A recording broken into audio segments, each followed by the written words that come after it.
Compartilha aí, querido, essa live. Pastor Roberval, paz do Senhor, pastor. Deus abençoe. Obrigada pelo convite aí de vocês. Sou muito grata a Deus pela vida de vocês. A câmera escapuliu aqui, mas agora acho que vai dar certo. Então vamos lá para a palavra do Senhor. Vamos fazer uma oração, agradecendo a Deus por essa oportunidade. Eu quero agradecer a Deus pela oportunidade de estar aqui nessa página, né? Pelo convite da tia Cleide. Mais uma vez, né? Já tem um tempinho que eu não apareço aqui, mas eu tenho acompanhado, né, as palavras que as tias têm ministrado, ainda mais sobre esse tema, que é um tema maravilhoso. Faço bem. Amém, irmã. Acontece, né? Ao vivo tudo pode acontecer. Paz do Senhor, irmã Ruth Gabriele, seja bem-vinda. Deus abençoe. Vai compartilhando aí, convidando uma criança, né? Para que a gente possa estar trazendo a palavra ao coração de todos, né? Eu tenho certeza que o Papai do Céu hoje tem algo muito especial para falar conosco, através dessas portas que nós vamos falar, né? As portas que antecederam a mim foram palavras maravilhosas, né? Que a tia Paulinha, a tia Priscila, a tia Nívia, né? Falaram aí sobre um pouco da história, né? Dos muros de Jerusalém, de Neemias, né? Que Deus levantou ali Neemias para reconstruir os muros de Jerusalém, né? Então, foram palavras maravilhosas. Eu tenho certeza que hoje Deus também tem algo especial para nós aqui nessa noite. Vamos fechar os nossos olhos, né? E vamos falar com o Senhor. Vamos agradecer a Ele por essa oportunidade. E eu peço ao Senhor nessa noite para que visite a sua casa. Se você vai aí falando oi para mim, tá? Para mim ver quem tá aí, quem tá chegando. Vamos falar um oi para vocês, um paz do Senhor, tá bom? Então vamos fazer uma oração para agradecer o Senhor, então, por essa oportunidade de estarmos aqui juntos, né? Para juntos a gente estar falando mais um pouquinho do amor de Jesus. Vamos fechar os nossos olhos. Se tiver alguma criança aí, fecha o seu olhinho, põe a sua mãozinha posta assim, ó. E vamos falar com o Papai do Céu, né? Ele está aqui do nosso lado, nos ouvindo, está aí do teu lado, te ouvindo também, né? Nós estamos aí limitados por essa rede social, mas o nosso Deus, a presença dele não tem limites, né? Ele está em todos os lugares, ele está aqui comigo, ele está aí com você, e ele está pronto para te ouvir nessa noite, amém, queridos? Vamos fechar os nossos olhos então? Pai querido, Pai santo, nós queremos te agradecer pela oportunidade, ó Deus, de estarmos aqui presentes, Senhor, para falar do amor de Jesus, juntamente, ó Pai, com essas pessoas que estão ouvindo, Senhor, esta palavra, aqueles que irão ouvir, que o Senhor visita eles de uma forma especial, que o Espírito Santo do Senhor, ó Pai, venha, ó Deus, tocar o coração de cada um, completando, Senhor, a obra, porque quem faz, ó Pai, efeito, quem faz a diferença na vida do homem, quem faz a transformação, Senhor, é o teu Espírito Santo. É aquele, ó Pai, que está conosco para nos consolar, é aquele que está conosco todos os momentos para nos ouvir e levar até o Senhor, ó Pai, as nossas petições. Que o Espírito Santo do Senhor venha estar conosco aqui presente no nosso meio, que ele venha estar, ó Pai, no nosso coração, fazendo a obra, moldando, trabalhando conforme a tua vontade. Visita cada criança, cada papai, cada mamãe, cada tia, Senhor, cada irmão, cada pessoa que estará vendo esta live. Vai de encontro, Senhor, com a necessidade deles. Faça a sua vontade na vida de cada um, em nome de Jesus. Amém, amém. Irmã Maria Luísa, paz do Senhor, de Paraupebas, parece Pará. Tá meio escuro aqui, não deu para entender, mas a irmã é lá de Pará. Deus abençoe, irmã Maria Luísa. Jesus é contigo, querida. Deus abençoe a todos, tá? Então, queridos, vamos estar iniciando aí a nossa palavra nessa noite. Tem alguma criança aí? Tem? Ou não? Depois o meu filho vai assistir. Está ali cuidando ali da pequena, mas eu vou pôr eles para estar assistindo essa live para aprender mais um pouquinho da palavra do Senhor. Se tiver alguma criança aí, coloque elas também para assistir. Irmã Raquel Nicole, paz do Senhor, irmã. Deus abençoe você por estar aqui comigo nessa noite. Vamos então para o início da nossa história. Nós estamos falando sobre Neemias, né? Sobre a reconstrução dos muros de Jerusalém, sobre as reformas das portas de Jerusalém, né? Como nós sabemos, nós já conhecemos, foram falados aí por outras tias anteriores, que Jerusalém, ela estava totalmente destruída, né? Pra gente entender, irmãos, essa história, para o Senhor, irmã Cleide, Jesus abençoa, tá? Obrigada aí pelo convite. É um privilégio para mim estar aqui com vocês, amém? Então, continuando aqui, irmãs, crianças, papai, mamãe que está aí assistindo, a cidade de Jerusalém, ela foi conquistada. Eu vou falar um pouquinho sobre Jerusalém para vocês entenderem o contexto da história, né? Para que vocês possam estar entendendo, crianças, o porquê que Neemias, ele se entristeceu quando viu ali a cidade de Jerusalém destruída, né? Quando ele ficou sabendo que os muros de Jerusalém estavam destruídos, quando ele ficou sabendo que o povo ali estava reconstruindo ali o templo, mas que não tinha proteção nenhuma mais a cidade de Jerusalém. Por que ele foi orar? Por que ele foi clamar o Senhor, pedir ao Senhor para que o Senhor pudesse ali dar uma direção para ele? Por que ele foi falar com o rei, né? O rei ali falou com ele, o rei Ataxerxes, falou com ele, viu a tristeza ali no olhar, viu a tristeza ali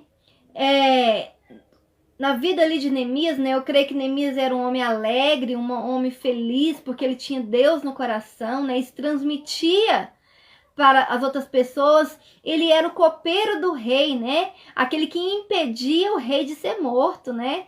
Ele teria que provar os vinhos ali. Olha o risco que ele tinha. Mas ele provava os vinhos ali antes do rei provar, tomar. Então ele cuidava ali da comida do rei, ele cuidava ali das bebidas ali do rei, para que o rei não acontecesse nada ali com o rei, né? Ele era amigo do rei, eu creio, estava ali próximo do rei. E voltando aí para a história de Jerusalém, Jerusalém, ela era uma capital de Judá. Ela era uma das cidades mais lindas que existia, né? Ela era uma das capitais religiosas e políticas mais perfeitas que existia. Era um lugar muito bonito, um lugar ali com seus muros, um lugar perfeito ali. Mas a palavra do Senhor diz que Jerusalém, ela foi tomada, né? O povo de Deus, eles deixaram de adorar o Senhor, deixaram de buscar a Deus, e assim eles foram ali destruídos, né? Foram tomados. Crianças, tios e tias, vocês sabem que antigamente, naquela época, os outros países, eles lutavam e tomavam cativo os moradores, os exércitos ali das outras nações, né? Para que as nações fossem tomadas por eles, eles tinham que lutar, e ali eles tomavam as nações e as pessoas cativas ali para o seu país, ali para a sua nação. Eles eram presos ali para trabalhar para eles, e assim aconteceu com Jerusalém, né? Jerusalém, ela foi tomada ali pelo rei da Babilônia, o rei Nabucodonosor, né? Seu exército ali tomou Jerusalém. E a partir do momento que Nabucodonosor tomou Jerusalém, crianças, tias e tios, Jerusalém, ela foi saqueada, ela foi destruída, né? O povo de Jerusalém, ali, o povo de Deus, foi levado cativo para a Babilônia, foi levado preso para a Babilônia. E então a cidade começou a ficar a ruínas, né? Ninguém mais cuidava, o povo saqueava, roubava a cidade, destruía. Assim foram destruídos os muros de Jerusalém, né? Quando houve ali o povo foram levados cativos ali pelo exército ali dos babilônicos. Então, a palavra do Senhor diz para o Senhor, irmã Raíssa Daniele, Deus abençoe você, seja bem-vinda. Continuando então a nossa história aqui para que todos possam entender o que aconteceu. Então Babilônia, ela foi ser ali, foi dominou ali Jerusalém, né? O rei de Judá, então, foi preso, né? E Babilônia ali começou então a governar. E por conta disso, por conta que o rei da Babilônia não era um homem temente a Deus, crianças, Jerusalém foi destruído, o templo de Jerusalém foi destruído, né? E o povo ficou preso. Mas o Senhor, Ele nos ama. Ele amava o povo de Israel. Ele amava, era uma nação escolhida de Deus, né? O povo de Israel, ele foi dividido, ele dividiu em Judá e em Israel. Mas era um povo só para o Senhor. E ele amava aquela nação. Então, o Senhor levantou ali homens, né? Depois de algum tempo, para que pudesse levar, soltar o povo que estava cativo para voltar ali para sua cidade. Então, o povo começou a voltar ali para sua cidade, né? Através de alguns homens ali de Deus, né? Um deles foi o imperador sírio, né? Depois foi Neemias. E quando o povo estava ali em Jerusalém, eles começaram a reconstruir o templo de Deus, mas a cidade estava desprotegida, porque as muralhas, os muros, crianças, servia para proteger, proteger ali do inimigo, né? Para que quando o inimigo chegasse, eles pudessem ouvir o barulho, eles pudessem saber que o inimigo estava chegando. Para que o inimigo não pudesse chegar de surpresa e ali destruir, ali tomar a cidade novamente, né? Então, quando Neemias ficou sabendo ali pelos seus parentes que a cidade de Jerusalém estava destruída, aquela cidade linda, né? Fazia muito tempo que ele não sabia, que era a cidade dos parentes dele. Muito tempo que ele não ouvia falar, né? Então, quando ele ficou sabendo, ele se entristeceu. O seu coração ficou triste. A sua alma se entristeceu. Imagina só, você ali tem uma cidade que você gosta muito, que você mora, aí você fica um tempo sem ir lá, de repente quando você volta a cidade está precária, está toda destruída, né? Mal cuidada. É uma tristeza, né? Quando Neemias ficou sabendo, então, nós sabemos, quando foi contado aí pelas outras tias, que Neemias foi orar ao Senhor, foi buscar a presença de Deus. E assim o rei percebeu que ele estava triste, né? E ali ele pediu para que para o rei que se ele pudesse ali reconstruir os muros. E foi uma ação muito difícil, por quê? Porque ele estava tranquilo, ele não tinha que se preocupar. E quando ele fosse reconstruir os muros, ele sabia, crianças, que irmãos, tias e tios, que ia ser muito perigoso. Por quê? Porque os inimigos, quando vissem Jerusalém sendo reconstruída novamente, eles iam ficar com raiva, né? Iria querer enfrentar eles. E assim foi o que aconteceu. Mas Neemias, ele não temeu. Ele disse, eu estou fazendo uma grande obra e não posso parar. Então, ele foi concedido ali pelo rei. O rei ajudou financeiramente Neemias na reconstrução ali dos muros e na reconstrução das portas, na restauração das portas. E hoje nós vamos falar sobre duas portas, né? Hoje nós vamos falar sobre algumas portas que tinha ali, que era a porta de entradas e saídas ali dos muros. Neemias, ele foi um homem temente a Deus e qual se dispôs a fazer a obra do Senhor.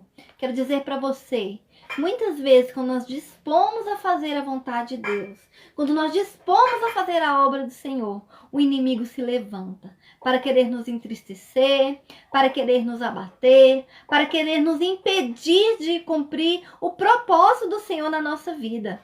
Mas nós não podemos desistir. Nós não podemos temer, porque o nosso Deus, ele é conosco. E Deus tinha um propósito ali com Neemias na reconstrução daqueles muros, na restauração daquelas portas. Assim como Deus tem um propósito na minha e na sua vida. Você que é tia, você que tem um chamado de Deus. Muitas vezes o inimigo, ele luta para querer nos tirar da presença do Senhor, para querer nos fazer desistir do chamado de Deus. Mas nós fomos escolhidos pelo Senhor e nós temos que permanecer firme. Ainda que alguém venha contra nós, como Sanbalat e Tobias veio contra a vida de Neemias, ele permaneceu firme ali na presença de Deus, fazendo e cumprindo o propósito ao qual o Senhor tinha para ele, que era a reconstrução daqueles muros, né? A cidade ali estava destruída, mas ele foi ali para consertar aquilo que estava destruído, para proteção. Aqueles muros serviam de proteção, assim como os anjos do Senhor é o nosso protetor. Nós temos que ter essa muralha ao nosso redor. Nós temos que estar protegidos.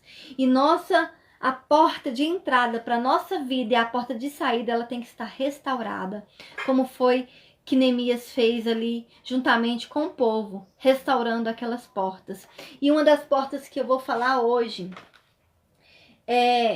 crianças, tios e tias. Era uma das portas de entrada e saída. Deixa eu tirar esse daqui para ficar mais fácil, para vocês verem.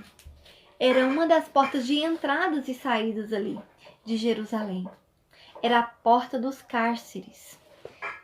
Essa porta, ela servia para a entrada ali dos prisioneiros e a saída também ali dos prisioneiros. Não era somente aqueles que faziam coisas ruins, coisas erradas, aqueles que roubavam, aqueles que matavam, que eram presos ali. Eram presos também os chefes dos exércitos.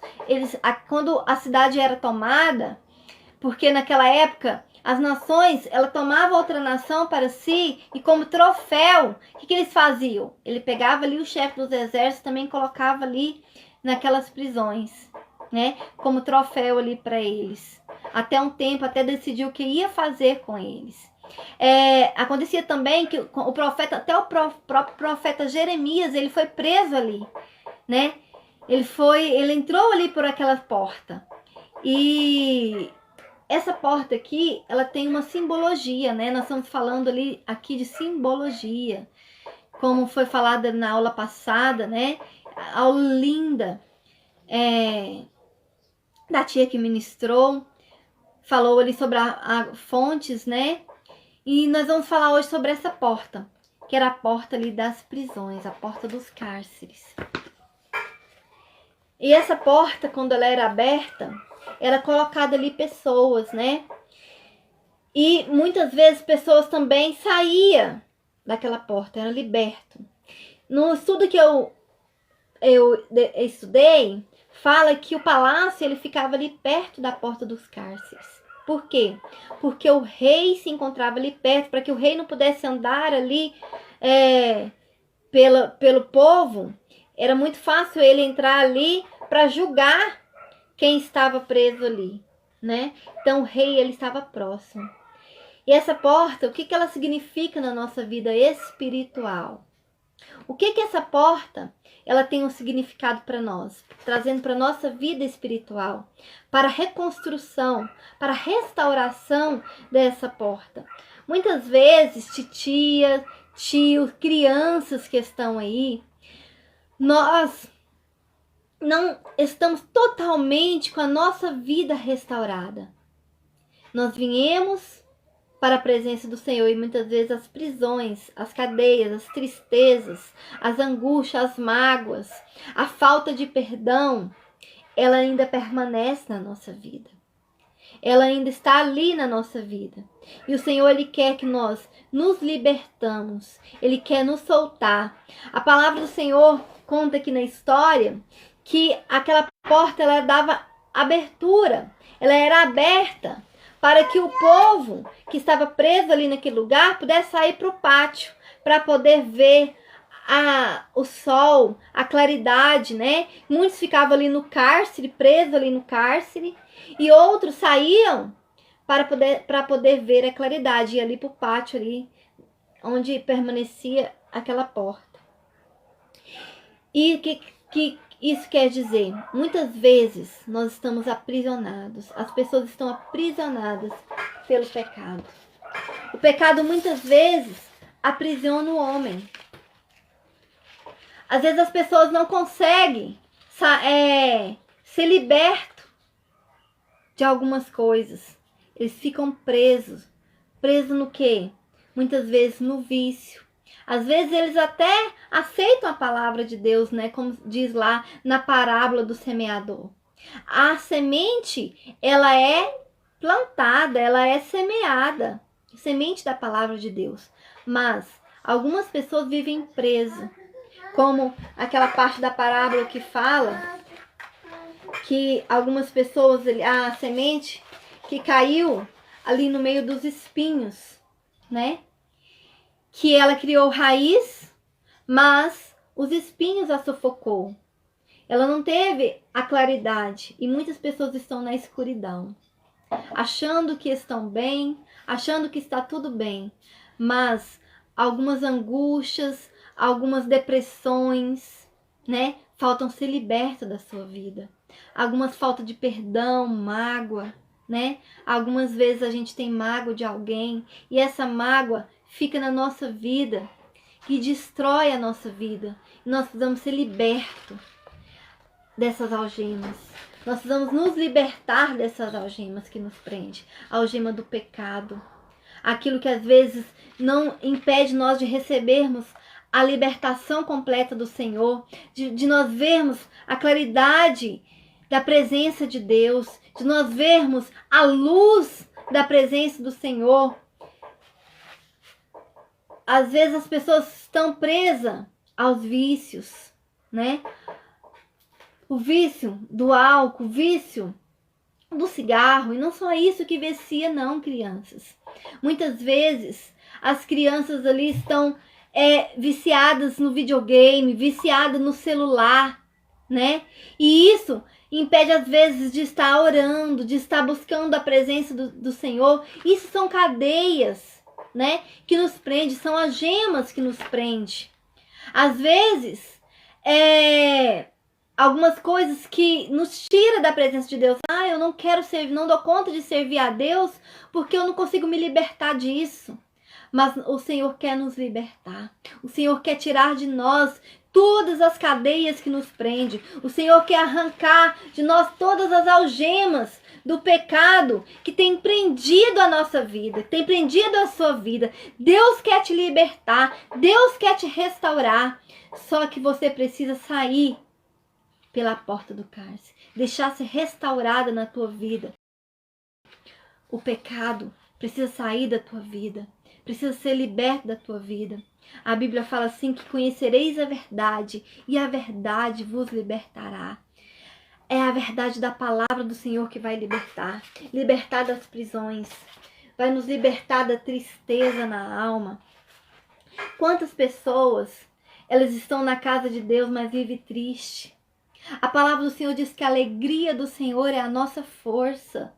É a alegria do Senhor que faz com que nós podemos viver inteiramente livres de toda a opressão. Nós vamos nos alegrar na presença do Senhor. Muitas vezes a opressão nos prende. A opressão da falta de amor, da falta de perdão, às vezes dentro de casa, a família não consegue ser unida, a família não consegue amar, a família não consegue perdoar e vive amargurado, tristes, vive preso pelo pecado. Mas o Senhor nesta noite, Ele quer libertar você. Ele quer restaurar a tua vida com Ele. Ele quer libertar você dessas prisões que te prende.